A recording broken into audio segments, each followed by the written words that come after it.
नए army chief के 3 बड़े चैलेंजेस क्या होंगे और क्या वो इनमें कामयाब होंगे? आइए हम बताते हैं आपको इस रिपोर्ट में। पाकिस्तान में नए आर्मी चीफ की तकर्री अब 1-2 दिन की बात है, लेकिन जो कोई भी होगा, इनके लिए वैसे तो करने के लिए बहुत सारे काम होंगे, लेकिन 3 चैलेंजेस ऐसे हैं जिनसे वो चाह कर भी नहीं बच सकेंगे। पहला चैलेंज होगा पाकिस्तान आर्मी का इमेज बेहतर करना।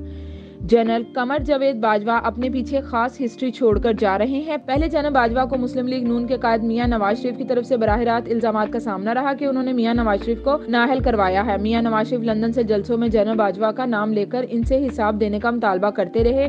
ये 2018 से 20 के दरमियान की बात है। 2022 में फास्ट फॉरवर्ड करते हैं। अप्रैल 2022 में अपोजिशन जमातों ने तहरीक अदम एतमाद के जरिए इमरान खान की हुकूमत खत्म कर दी। दिलचस्प बात यह है कि इमरान खान भी इस खात्मे का जिम्मेदार जनरल बाजवा को ठहराते हैं। अपने जलसों में नाम तो नहीं लेते, लेकिन इशारों में कभी न्यूट्रल तो कभी सिपा सलार और दूसरे नामों से पुकारते हैं। नए आर्मी चीफ को ये तासुर पूरी तरह से जाहिर करना होगा कि इनकी फौज किसी भी तरह से सियासत में मुलविस नहीं है।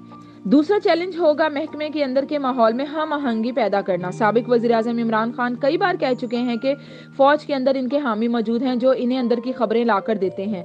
दूसरी तरफ इमरान खान की मकबूलियत भी इन इलाकों में से ज्यादा है जहां से फौज जवानों की अक्सरियत ताल्लुक रखती है। ISPR के मुताबिक फौजी क़यादत सियासत से पीछे हट चुकी है, लेकिन अब नए आर्मी चीफ को इदारे के अमल से भी इसे वाजिया और साबित करना होगा। लेकिन मसला ये होगा कि बकौल इमरान खान के इनके अपने बहुत से अफसरान तहरीक इंसाफ से दिली हमदर्दी रखते हैं। ऐसे में नए चीफ को फौज की पेशा वराना सलाहियत और जिम्मेदारियों को भी मुतासिर नहीं होने देना होगा और महकमे के अंदर भी माहौल को गैर सियासी रखना होगा।